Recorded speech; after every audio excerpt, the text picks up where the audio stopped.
First of all, thank you so much for, great presentations. And definitely every time I come here and listen to the communication you make with customers and consumers, it dazzle us with the emotional connect that Titan makes and continues to make. So congratulations for that.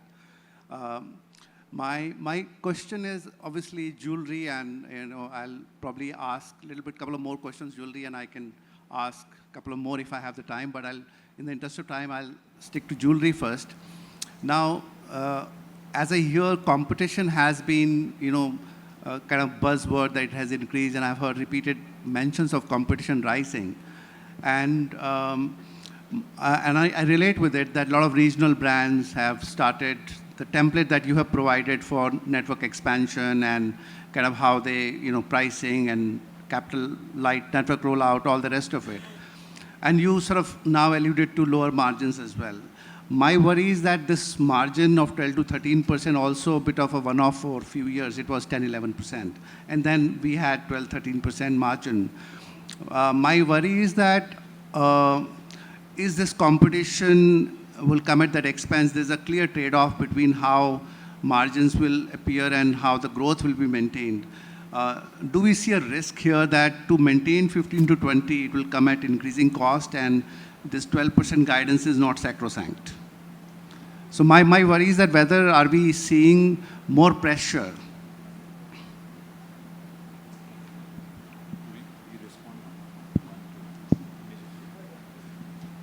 I think it's a valid question. Ashok's summary kind of, I thought, covered it. I believe there will be some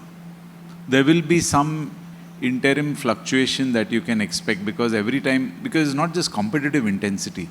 I think the greater forces at play are the rising gold rate. Okay. One element of that is competitive intensity, but I think there's an impact of that on the gross margin, especially on the studded side.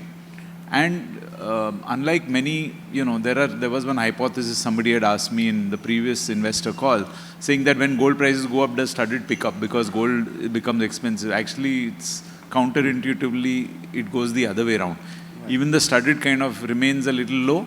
And then once the people get, happy with the gold rate, they're saying this is what it will be, people come back in. Actually, gold rate affects both segments. So actually, it's more the gold rate volatility and the gold rate elevation which requires, and it is not just us, it is everybody in the market. Any competitor is facing the same situation.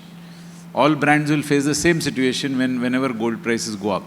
So, I think that's part of life, and we will continue to, as I said, we owe it to ourselves to ensure that we remain in that margin profile, because that's what good execution is about. Sure. But, the future is always unpredictable, and it's our job as management to try and make that happen the way we believe it should happen.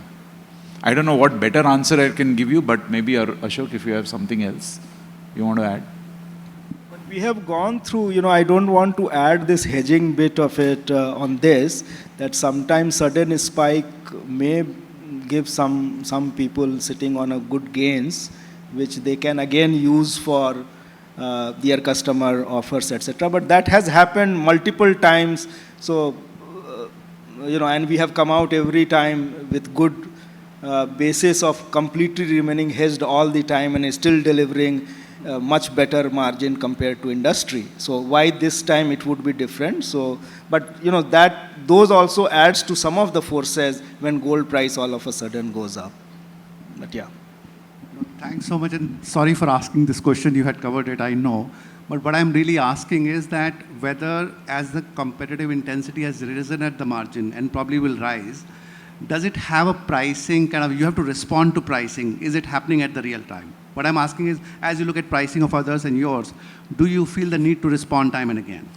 No, I don't think it's about responding to pricing. It's about ensuring that we, at the prices at which we operate, we ensure that we claw back the gross margins, and then operating efficiencies and other war on waste helping us to lift the EBIT. It's not about suddenly giving a discount and suddenly making an offer here and there. No, that bit is, sometimes in some quarters it may be up and down, but that's not the big worry.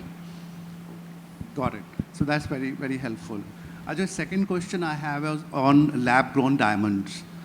Clearly, you have given a good perspective from the U.S. market and how it is part of the bridal piece quite a lot.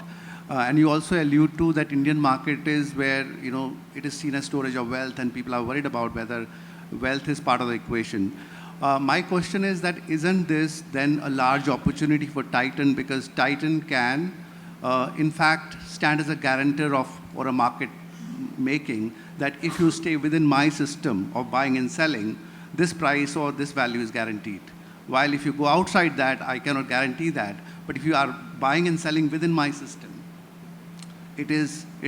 so it's in a way that lab-grown diamond, even if it's sort of theoretically it may be going down because of the excess supply, but if Titan were to control that ecosystem within its own customers and suppliers, wouldn't that be a way to monetize this? I don't know whether you get my question, but what I'm saying is that you guarantee a buying price and you sell, and then customer stays within Titan's ecosystem if they buy lab-grown diamonds. See, it's difficult to control the prices of lab-grown diamonds because the entire ecosystem is not determined by what India does. Okay, I mean, 85% of lab-grown diamonds or 90% of lab-grown diamonds are sold in the US as we speak. And there's a lot of investment that is constantly happening in lab-grown, despite the excess capacity that has got built. And the way in which the growers will amortize their investments will determine the price at which they can sell. Marginal prices, there are enough and more price warriors sitting there, huge players. So frankly speaking, you really can't control the prices. In fact, I think with technology, the prices will fall even further. Yes. So when prices keep falling at that rate, there is no way in which you can assure any price store of value for the customer. It may surprise many of you that even for small diamonds, the customer values the price at which she has bought it and feels very uncomfortable if she comes to realize that there may be no value to it. Many times customers come to us with studded products they bought from some other players in the past, some independent jewelers, whatever, and they say, and then we say, really, we can't accept this because this is something which we really don't know how to value unless we remove the stones and see what it is. Sure. And they are extremely disappointed when they go back to their respective, jeweler whom they bought from. Even for very small diamonds, we are talking about 1 cent and 2 cents and 3 cents. Forget the 1 carat, which is 100 cents. So there is a very strong value orientation in Asian markets towards precious jewelry. And for whatever it's worth, diamond-studded jewelry is seen as a very integral part of precious jewelry. So until that mindset itself changes towards, this is something which can be a use and throw or becomes an adornment play, and sure, there'll be some people who will do that. The question is the opportunity far larger than the huge risk of dilution of what might happen with your natural business, which we have seen very strongly happening in the US? We need to think about both. And if the opportunity really turns out to be so big and exciting, nothing stops us from making some play with some brand in some form. But right now, as we see it, there is no dramatic and great advantage in being an early mover because the opportunity will never run away. It can be captured whenever we want. But the risk of impacting our existing businesses can be very, very high. We have seen it happen in a big way. Value erosion can be a real threat and possibility, and the entire jewelry industry is actually worried. Even the diamantaires who have invested in both are most worried about that because they worry about what will happen to their entire business. So I think this is a very tricky situation, and it's not unlike a technology oriented product where there are significant first mover advantages in terms of learning and adapting, and then thereafter. Here, it is ultimately an adornment play. It may not be that complex to solve for it whenever we think it's critical to solve for it. So, to be honest, saying anything more at this stage doesn't make sense, and we'll come back to you whenever we think there's something to share. Sure, no, that's very helpful. Thanks so much, Ajoy. I'll pass it on. Yeah, hi. Here towards the back. Hi. This is Atul here from Motilal Oswal Asset Management. So I have a follow-up on the lab-grown business. So like we've seen, say in the last decade and a half with, say, CaratLane evolution, where you had a new channel which came into being and which today, like, say, CaratLane is a 3,000 crore business for us.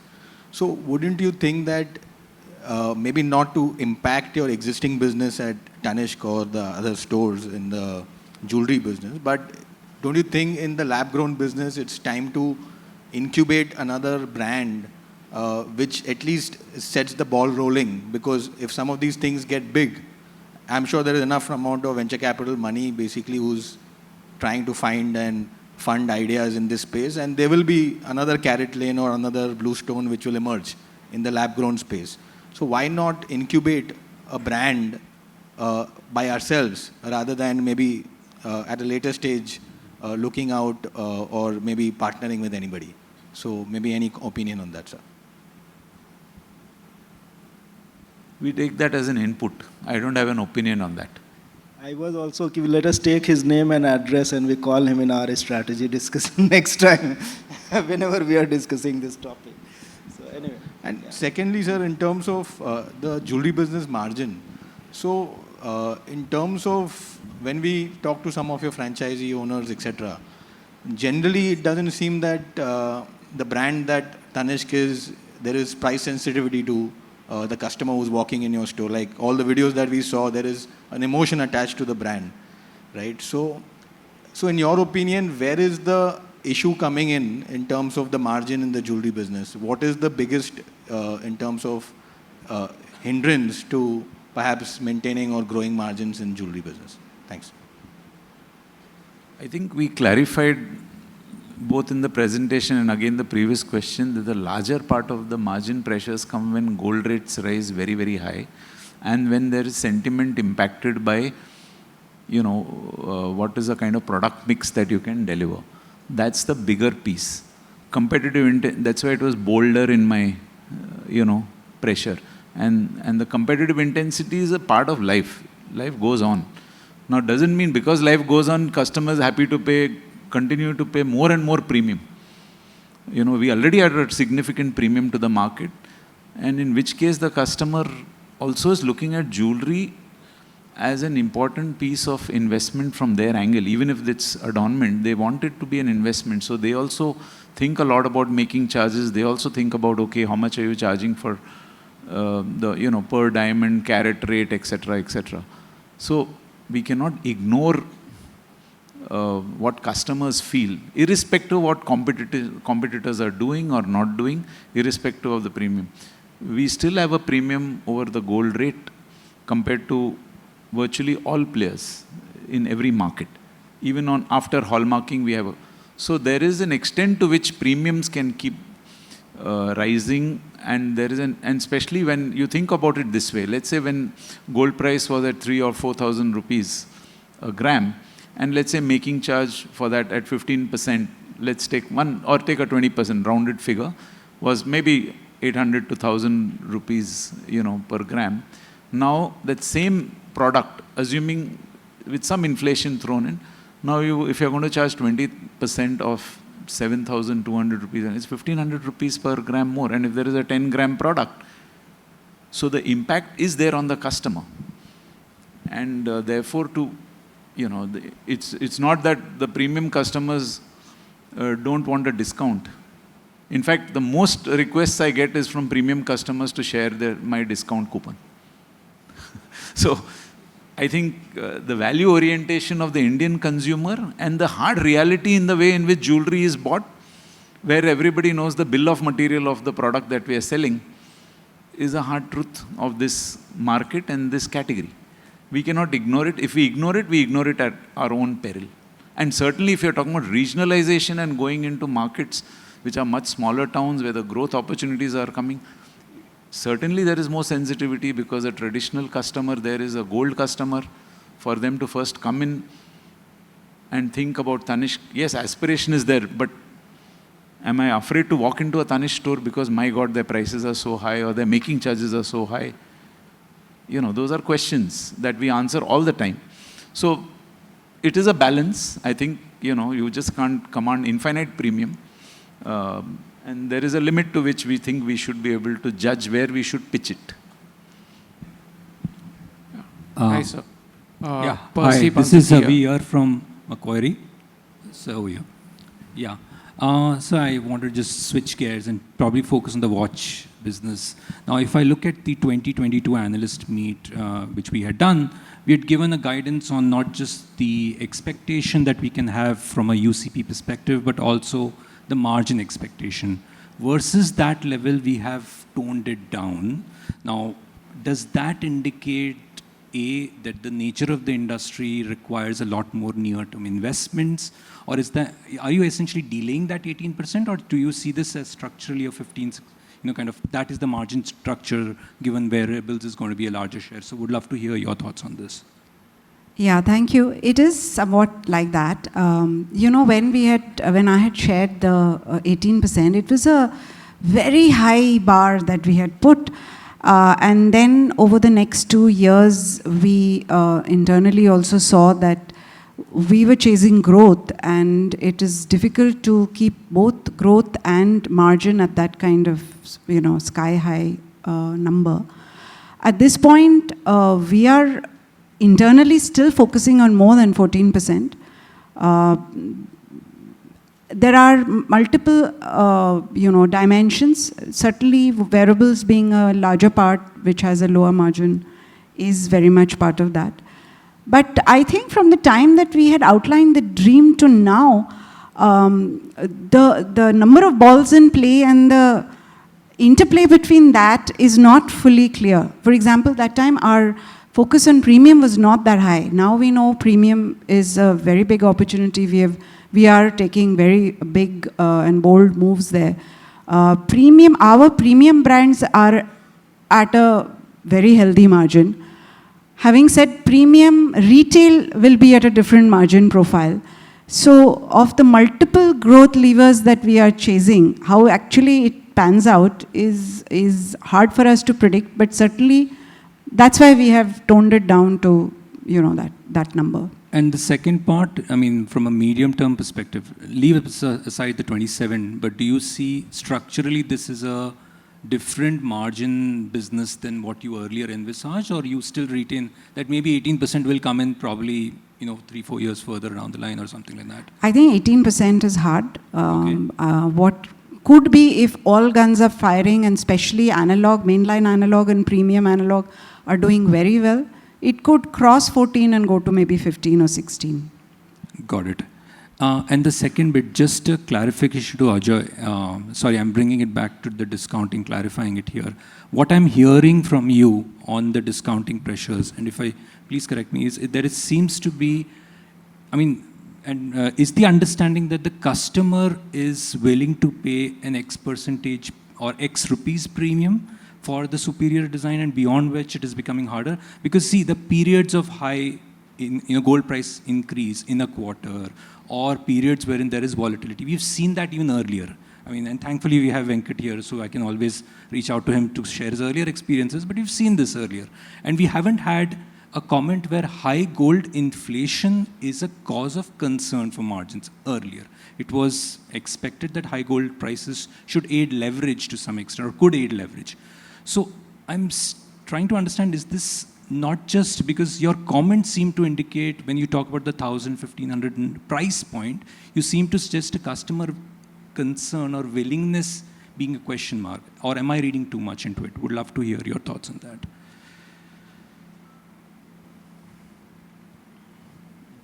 I think I shared I'm not sure what more comments I can offer, other than the fact that there is a limit to which you can keep commanding a premium on a continuous basis in a very short period of time. Just, imagine if gold prices go up by 5% in a span of 1 quarter. Then the customer is certainly going to ask that question. And it is not just it is not that gold prices have seen this kind of more than doubling in 5 years, and you're talking about a 15 to 20% jump in gold prices. So it's unprecedented. I don't know whether we've had instances, Venkat, of where gold prices have been galloping at this rate, and whether we had that. That is one part of the story. The second part is that when gold prices go up so dramatically, on the studded side, because of the mix of different, let's say, elements between gold and studded, there is an impact on the gross margin. And that gross margin certainly starts showing up as pressure. We climb back from it. So I'm not sure what exactly you're kind of alluding to. Maybe I've not got your question properly. Maybe Venkat might be able to answer some of this better. Yeah. See, if you go back 10 years certainly, and 10 years certainly, the nature of competition for Tanishq was much less muted. Today, I mean, if you go to a city like Ahmedabad and you look at a brand like Kala Mandir, okay? Now, Kala Mandir, and given the entry barriers in this industry being low, today anybody actually can come in and set up a beautiful store, start buying, at least on the surface, exquisite jewelry, have a store experience which is reasonable. The brand may not at all be strong, but from a store of value point of view, from an adornment point of view, start running the business adequately. And from those customers to whom value is more important than brand, status and all that, start making a difference to a brand like Tanishq, which needs to acquire new customers also all the time for growth. So therefore, whether it is the gold rate markup, which we used to enjoy, at a very high differential 10 years back, or even the ability to keep increasing the making charges, which again, we could do at a greater rate earlier, those advantages have reduced when you have those 40 competitors that Ajoy was referring to across the country. And that is what reduces the premium and puts pressure on the gross margin and finally on the EBIT margin as we are talking about today.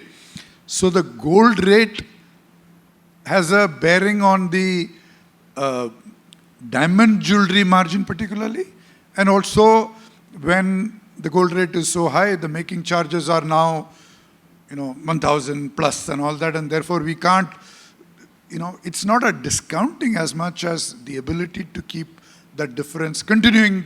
So we have to sort of, in a way, bring down that the 20% may have to become, let's say 19%, for example. It's not a discount, but a price correction to remain competitive and remain, offer value for money. So certainly that situation is rather different today compared to 10 years back. And the gold rate has one role to play, but the increasing competitive situation also has a big role to play. And he also spoke about, therefore, the need to widen the moat, because the moat has become narrower. And we need to invest in multiple things to widen that moat so that over a slightly longer term, we reach back, we claw back part of, in a way, what we have lost. And this would logically be, when you say GC reset, it could be just a pricing action or could be in the form of just product launches. Is that the right way to think about this? Or is that lever not the relevant lever anymore, the pace of new launches? I'm just trying to understand. See, when you say 3 to 5 quarters, one is just hoping for things to turn around, but clearly you have levers that you have shown historically in terms of the way you moved margins or the way you've been able to invest for growth properly. And I'm just trying to appreciate how this situation could be different or is not different. Maybe... I'll add 1 or 2 more flavors to this. See, when we want to grow, we also said we have to grow by gaining share from the unorganized sector and by penetrating more. Most of the growth, which segments do you think it's coming from? The very profitable segments or the very high premium segments? Secondly, even from a product, in studded, you have to grow the category. finally studied, our sense is it's 75,000 crores out of that 525,000 crores. So the growth opportunity is also coming from some of the segments which can be margin dilutive, and the extent to which you can correct that portion by taking premiums elsewhere is not that straightforward. In terms of launches, your point is well taken. In fact, we are constantly launching products and collections, and we've shown you only one or two just, from the interest of time. We launched more than 15, 20 collections and drops right through the year, and our entire exercise is being able to create delight through design and craftsmanship and engineering to be able to even extract more value. So, and customers do appreciate that. So that's an engine which is running at a certain pace, and that continues. So that lever remains. In fact, there were many levers which I showed on the right side which will help us. So in my mind, it's not a hope. I feel you're being a little harsh in our judgment that you're hoping that 3-5 quarter में कुछ हो जाएगा. ऐसा तो हमने कहा नहीं था, आपको शायद लगा तो पता नहीं. It's that's why I just wanted to clarify, not otherwise. But thank you very much, sir. One more point, Ajay, if I can add, that if you look at the jewelry portfolio, there are two clear items where profitability should keep improving. The CaratLane piece, they will grow faster than the main shape, which is Tanishq, and their margin profile also should improve because they are in that trajectory. International business, again, that is growing faster than the main Tanishq, while still they are small in the overall thing, but they are certainly going to improve margin irrespective of what's happening in the environment. So with some pluses and minuses, and that is where when we gave in the last slide, that reflects that, that's a consolidated level. We believe that's the margin profile we should still able to maintain. Yeah, hi sir. This is Percy Panthaki here from IIFL. Two questions from my side. First is on the wedding jewelry piece. So I believe as a percentage of the total industry, wedding jewelry would be close to about 50%.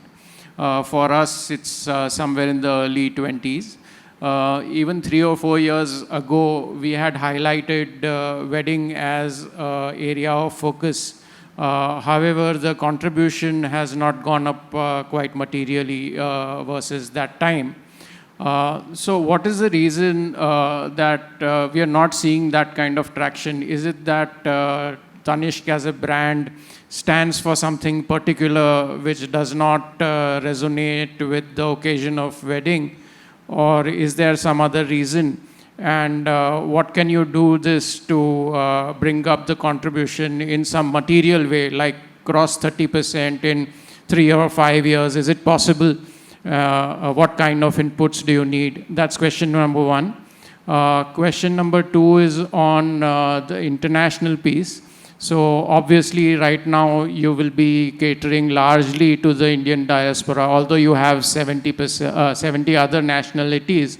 The Pareto would be very large, and most of it would be Indian diaspora.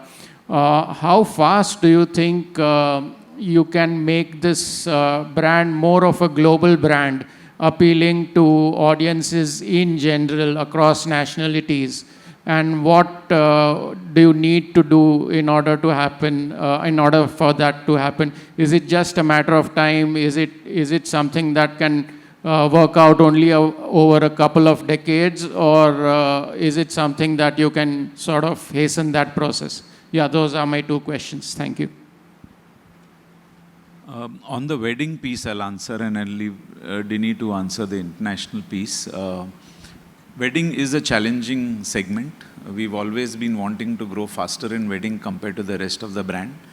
That has always been our intent. And we seem to be making progress, but at a slower pace. So in the percentage contribution, it doesn't show up because some of the percentage contribution is on the total piece. As I said, in the last 5 years, even coins have grown at a certain rate. So, then when you look at it as a percentage of jewelry, there is improvement actually, but it's not the way we would probably want the contribution to grow. That's an honest answer. It requires a lot of hard work of being able to do very community and sub-community level work on product while trying to be fairly competitive. Because in wedding, imagine people are buying 30 lakhs, 40 lakhs, 20 lakhs, 50 lakhs of jewelry, the local jeweler is able to, because they know the person, they are able to give them some kind of a, overall discount, etc., which is much, much higher. And frankly, at that point in time, the wedding jewelry purchase starts behaving a little bit like a B2B kind of business because, bulk purchase is happening. We also have, clubbing, and we also have some volume discounts. But for us to be able to, let's say, give discounts to the extent that, you accumulate it over 6 months or 8 months of purchase and then get something out of it, not easy as a chain and as an organized player. That's one part of the story. But the deep sub-community level products that we need to create and then ensure that these turn at a certain rate. And, unlike a local jeweler who doesn't think about stock turns, and they don't see as inventory as a problem that needs to turn, but inventory as wealth which will keep growing. Whereas we will provide for it, we will melt it, because we are operating in a different perspective. So therefore the rules of engagement are different, and therefore our ability to kind of ramp it up at that pace is a challenge.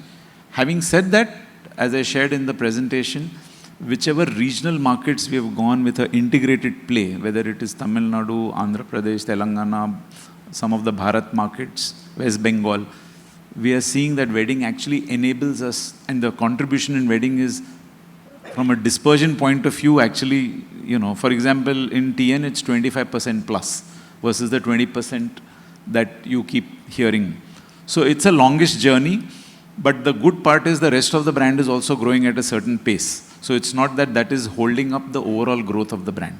But the opportunity remains, and it's a perennial action. We have taken a lot of work on products, on retail, in giving certain dedicated spaces. We have invested in the brand Riva.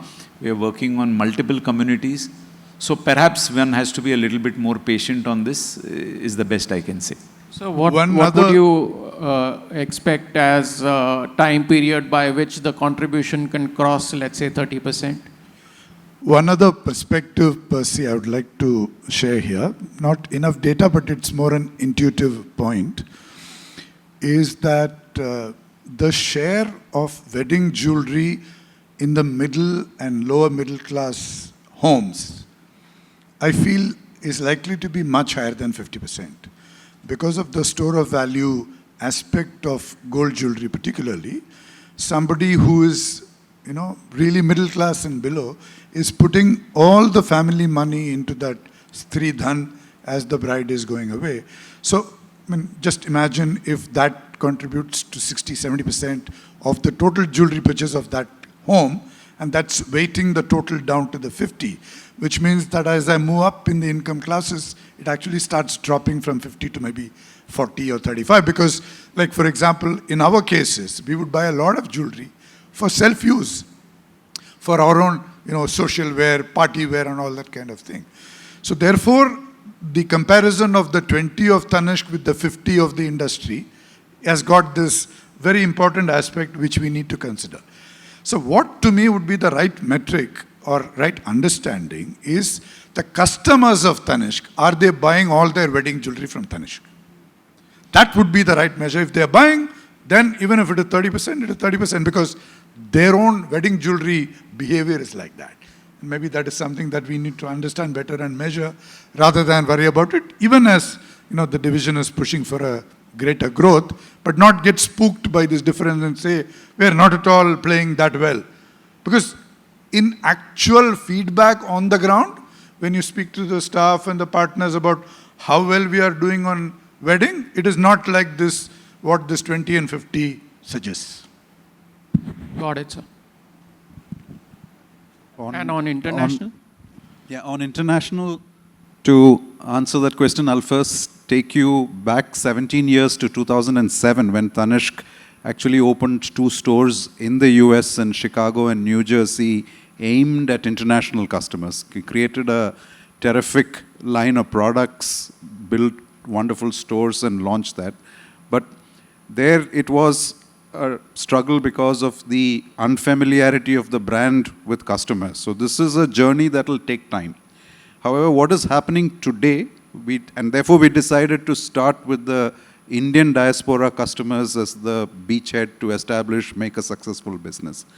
However, if you look at the locations where we are present, and first store was in Meena Bazar, which is a very Indian-dominated Indian market. But if I take Qatar, we have 2 stores in Qatar. One is located in a Lulu, which is again Indian-dominated. But the second Qatar store is located in the Doha Festival City Mall, which is not necessarily an Indian location. And that has a 30% share of non-Indian customers walking in and buying products. And all the mall stores that we have, the share of non-Indians is between 15 to 30%. This is without adapting or changing the product significantly to cater to what, say, an Arab or an Emirati customer or an American customer would want. So, yes, we would need to, one, adapt and get into the locations where non-Indians are present and move out of the purely Indian locations. Second, we would need to adapt the products, give them what they are looking for. Some of the products that we have, like the Duolog product that I showed, which is the premium wear, are actually working very well both for Indian Gen 2 customers as well as for Western customers. They're not really, in that sense, that different. And similarly, the Indian HNIs who are buying Zoya, again, are not very different from other people or Western customers who would buy similar products. And therefore, those kind of products that we already have, like Zoya, etc., crossover faster.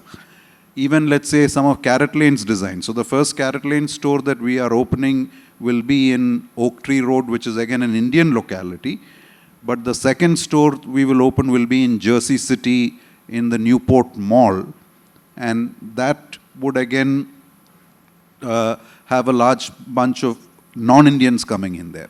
So I think a combination of these two things, how much we accelerate this is in some form up to us, and it is also dependent on how soon we want to kind of push this envelope, how ready we are. But it's not 20 years. I think in a matter of 3 to 5 years, we should have a very, very strong play amongst non-Indians as well. Thank you very much. Hi, Sheila Rathi from Morgan Stanley. So it feels like that gold exchange has become a very regular feature as we see the trends over the last 12 to 15 months. So just wanted to understand what are the strategic business level, store level changes which we are implementing right now to embrace this. Also, what is our comfort level with respect to gold exchange? You know, we are at about 40%. And what suits us in terms of until non-Tanishq gold exchange remains high, are we more comfortable taking that number higher, or is there any other thought process here? So gold exchange we see as a strategic driver to bring in more customers, and that has played out pretty well. I shared in that engine that it has sustained and it has remained, you know, the non-Tanishq gold is about 30 to 33% also at times, and the Tanishq exchange is about 10, 11%, it varies. So it's actually slowly climbed up to 42, 43. Again, on an annualized basis, it kind of gravitates around that piece. We are comfortable. In fact, we think it's a good thing to increase exchange. We encourage exchange from a messaging point of view, both at the store level as well as, ATL and digital, etc. And we are happy if people come back and exchange their locker gold or old gold. Firstly, when they experience exchange, the customer says, she goes completely gaga over the transparency of the policy, and we've certainly got the best exchange policy. So we would love more and more customers to experience exchange, whether gold exchange or even Tanishq exchange. In Tanishq exchange, they also see the benefit of price increase on diamonds, and therefore they say only a Tata company can, give us this kind of clarity. So actually, we are very happy. We would like to continue to, in fact, we would love to increase it.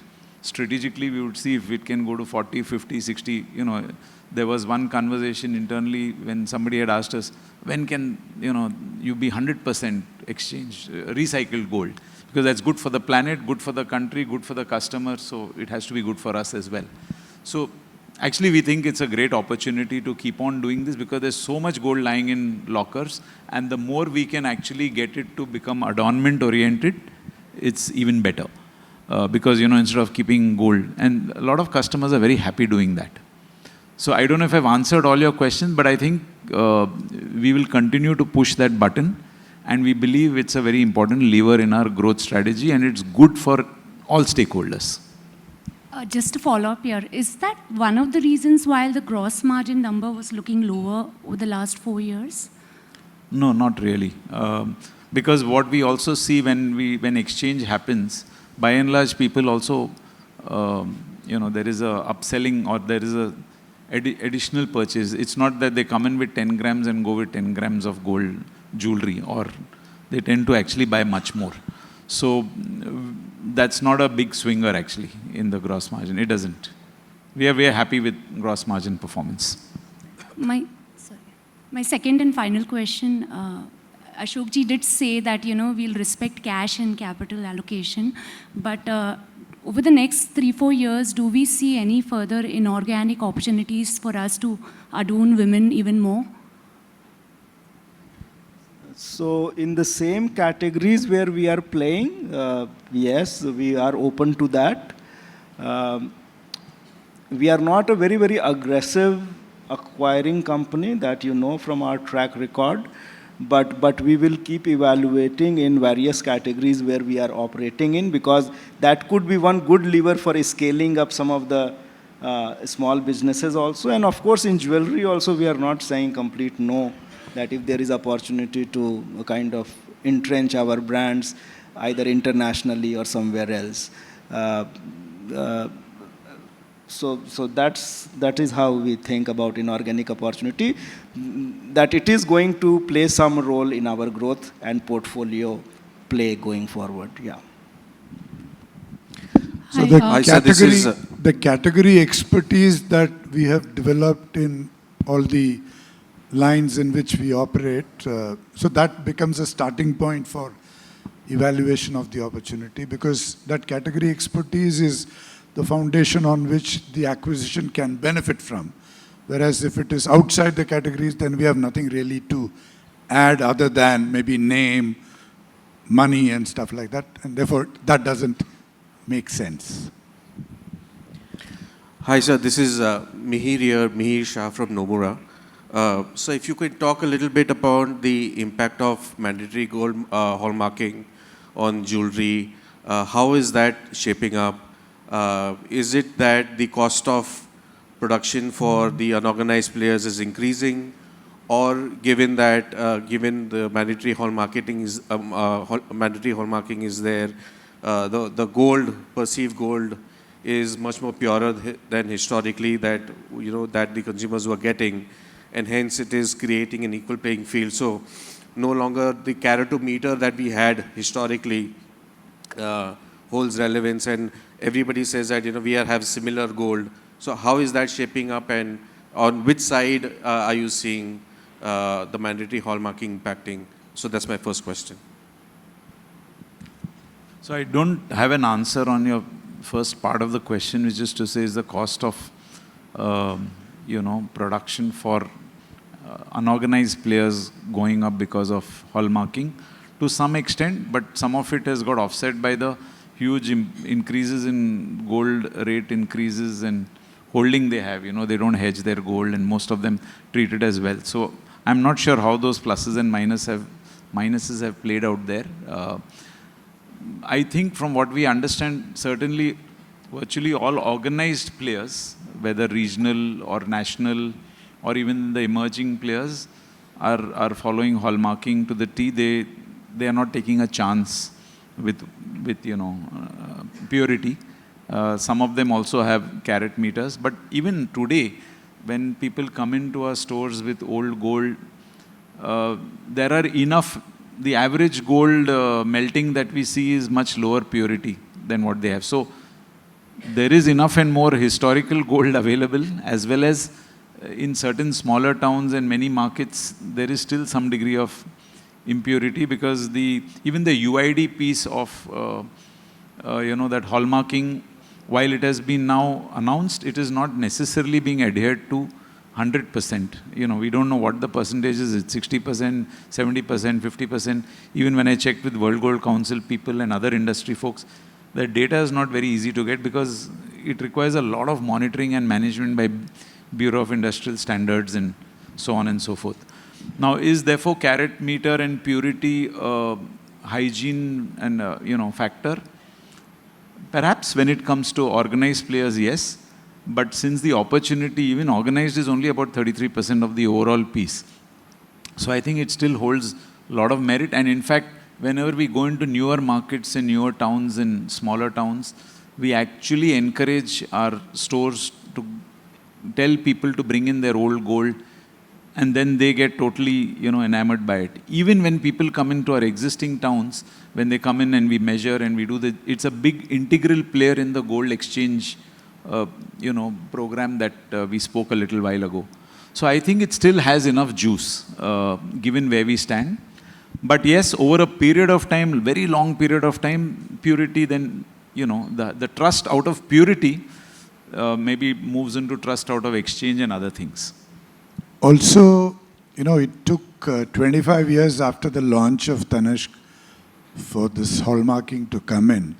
And the implicit faith in Tanishq and Tata that was built over these 25 years is not going to be touched by, I know that this jeweler was jipping me all this while, and now the government has come in and making that company offer 22 karat pure, but Tanishq was doing it much before that. So that thing is one. The other is, Tanishq is no longer only about purity.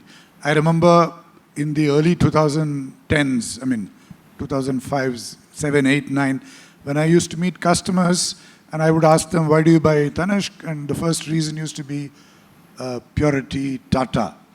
And over time, in my own customer meetings over time, it started becoming more and more design, more and more brand. And those are not there with those jewelers. Even if they're offering 22 karat pure through hallmarking today, the reasons have shifted to why are you buying? Like Tanishq gets me like nobody does. So whatever carat purity you're offering, you're not getting me, right? Tanishq is getting me. So the battlefield has also shifted. Yeah, I also wanted to add one more piece, in relating to the question, is not just design. It's design, quality, finish, consistency, policies, the entire value chain. Because customers have said, we love not just your design, but the finish. Jo finish Tanishq mein milta hai, wo aur kahin nahi milega. The kind of antique finish, the articulation of the product, even in a gold, I'm not even referring to studded, I'm referring to even in gold, is of higher order. And we have invested a lot of energy in ensuring that this entire quality system is working exceptionally well across not just our own manufacturing setup, but across the many vendor partner setups. So in fact, vendors tell us, ye Tanishq, where they're doing multiple brands work, this is where Tanishq happens, and those karigars are very different, and this is where the rest of it happens. So that's another piece which stands out, not just the design. I was referring to one of the other questions which came up as to how come, what enables us to command premium. Understood. Ajay, just to elaborate on my first point, ceteris paribus, right? If the the gold inflation is not benefiting the unorganized guys, would the making charges for them increase because of all these new norms that they have to adhere to, and hence the gap between what the, like for example, me, Shah and Sons Jewelers can command now versus what Tanishq was commanding earlier, the gap can reduce because they have to increase their making charge. Can that be a possibility in the future when gold prices are stable and benefits are not there? Possible. Right now, we have not seen that, because in the increasing number of competition, they also want to hold on to their customers. And in many markets, they don't operate on percentage still. Unorganized also still operates on rupees per gram. So, maybe in the future, yes. Many of the organized players have moved towards percentage, but the unorganized guys, it's a mixed bag. Understood. So my second question is on Golden Harvest. Maybe if you can just talk about, 30% of your sales is coming from tier 2, 3, 4. How is adoption of Golden Harvest in that region? And because it used to be an important customer acquisition tool for you, and we've not talked about it, So maybe that a little bit. Yeah, it continues to be a very strong lever. In fact, our enrollments have gone up significantly. It's a very big building block in our monthly, quarterly, annual targeting. We clearly see a correlation wherever stores are able to enroll customers in Golden Harvest, they get off on a very strong wicket. One of the people who really led Golden Harvest to where it is sitting right next to me. It was amazing the kind of work that's happened. It's a very and we have actually seen fantastic. I had shown it as a green on the engine, and even in smaller towns, it's very important. So, full thrust on. It's a monthly, weekly conversation that happens in all the reviews and conversations that go on. Hi all. Thank you, Ajoy. The conversations are getting more engaging. We will just take 2 more questions in the interest of having a fantastic lunch as well. I'll take one from here. There are a lot of hands that are there. We can probably network outside as well. We'll just take 2 from here and 1 gentleman here, please. Yeah, thank you. I'll just keep one question, and that's more a clarification. I'm Latika from JP Morgan. Ajoy, over the last 5 years, if you just strip out this recent spike in gold prices, has the margin gap between studded jewelry and gold jewelry narrowed for you? And when you talked about a 12% margin, where Tanishq margins are going to get anchored, we'll just keep CaratLane away from it. What kind, are you working with a stable studded share? Or in a way, I want to ask, do you really worry about whether the studded share in your mix, could drop below this 28 to 30%, where it's been, fairly stable of late? You talked about a 19% CAGR and an 18% CAGR, 5 years for gold and diamonds. So is this something that, you're mindful of? Is it a scenario that, you're building in this 12% anchoring margin? Yeah, we are mindful of it. Has the margin reduced? I mean, the dispersion between the gold and diamond? No, I think it's pretty much significant. Difference between the 2 segments in terms of gross margins. Are we mindful of the importance of studded contribution? Yes, we are. And I think we will manage because we've been, one of the other things that we migrated in the past on gold rate, with gold rate markups come down, we managed to migrate towards higher product mix and making charge contribution. We are doing some work on modern gold and other areas in the product mix, which is enabling us to command. So there are many levers at play. I think we are very mindful of it, and we think including whatever we see happening, we should be able to manage that EBIT where we indicated. That's good to know. Thank you. Yeah, hi, thank you. This is Bhavya from Dalal & Broacha. A small question with respect to CaratLane. So their average selling price is closer to 30,000-40,000, right? In the similar price range, if an aspirational youth is getting maybe an LGD ring worth 40,000-50,000, right? Do we see any demand shifting? Because on the diamond side, we are not hedged, I believe. On gold, we are 100% hedged. From natural diamond, say for example, in 30,000-40,000, he's getting cut diamonds when it comes to CaratLane, right? But same 1 carat solitaire in LGD is getting it for 40,000-50,000, similar price range. And being a youth, who aspires to own solitaire, will we see any demand shifting? Could happen. I can't say for right now. Right now, across CaratLane stores, across Mia stores, across Tanishq stores, and that's 900 of them, we haven't really had people coming in saying, give me LGD. We haven't really, and we've been constantly tracking that. It's been an ongoing effort to understand. So it's not that the customer, in fact, customers are coming asking, can you certify yours are completely natural?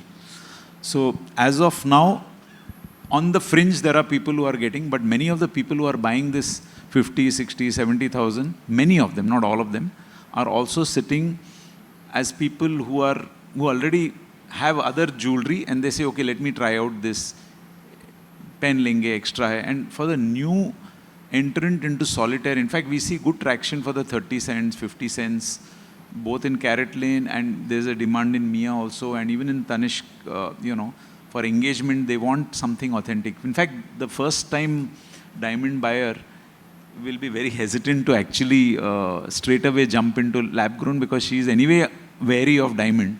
On top of it, lab grown, she doesn't know. It's the more evolved diamond buyer who's willing to play around a little bit with this. That's my understanding.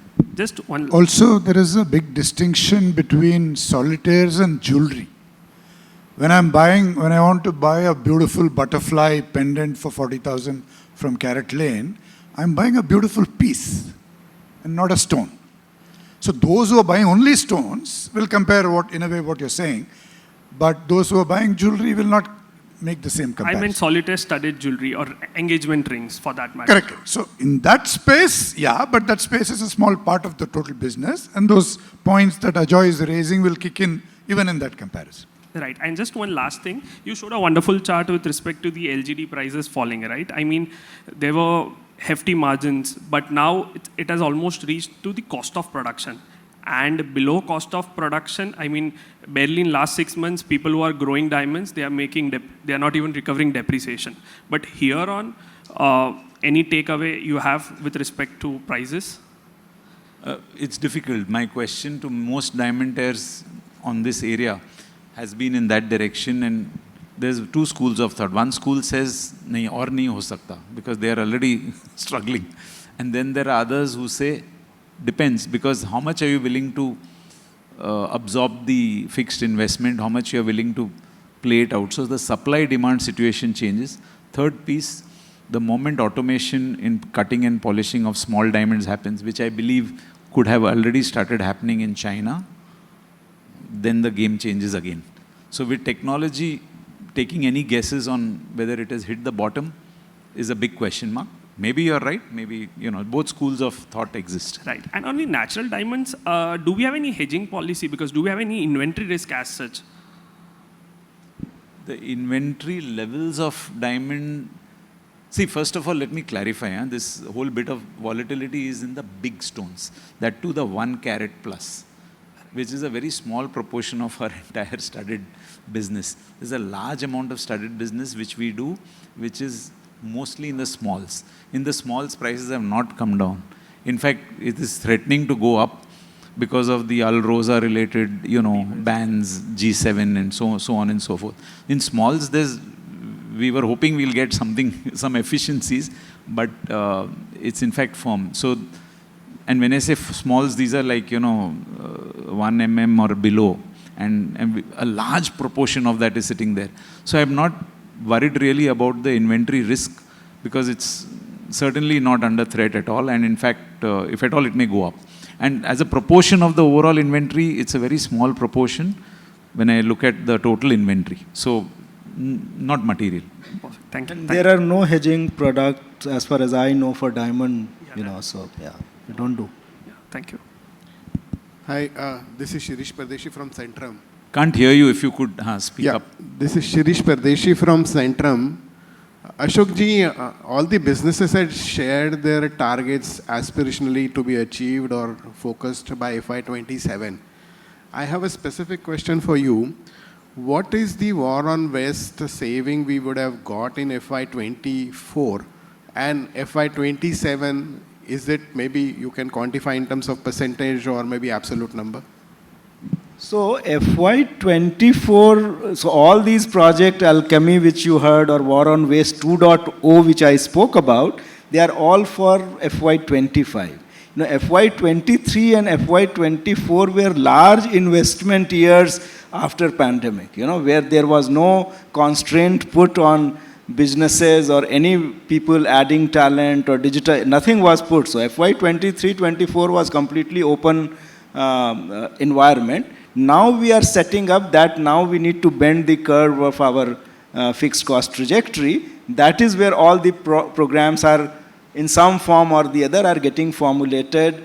some part has got formulated, some actions have got initiated. So it's too early for me to put any number, but this is FY25 onwards. But you can share your aspiration. No, it's still farming up, Sirish Bhai. Maybe some people have already few numbers, but this exercise is not yet complete. We are just 2 months in the financial year. Sure. Yeah. Sure. My last question for Suparna. You had aspirationally shown that in the premium segment, we want to target some market share or improve our market share.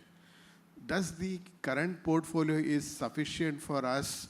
So basically what I am trying to understand, is it the channel strategy which is going to drive your aspirational market share, or we need to have more products and brands to come and build this share? So it is very much getting built as we speak. Right now, it is all brands. We have 3 brands as I spoke. We are looking at a 4th brand to be launched. The retail side is still very small. I mean, we haven't even opened the first store. It can scale up in the next 2 to 3 years, provided the model looks, sustainable and robust. Very hard right now to say what would be the share. But I think it will be largely brand-led for FY25 definitely, even FY26, after which I think retail will become bigger. Okay. Thank you and all the best. Thank you. And maybe on a closing note, taking from what Suparna said, there was a view maybe 10 years back about the Titan brand, the watch brand. By then we had sold maybe 150, 175 million pieces, including, of course, Fast Track and Sonata and all that. And it was on everybody's wrists, and it had become a little bit commonplace and all that. And in the context of international brand choices, how would Titan brand do well and all that? But if you see today, and she spoke about how the 500 pieces at 130,000 had just flown off the shelves. If you look at this, the segment called the silvers, for example, I mean, there are so many people in India now, women and men, whose first watch was a Titan, whose first anniversary was celebrated with a Titan, and who are now sitting as part of the top 1% of this country, and whose emotional attachment to Titan brand is so deep.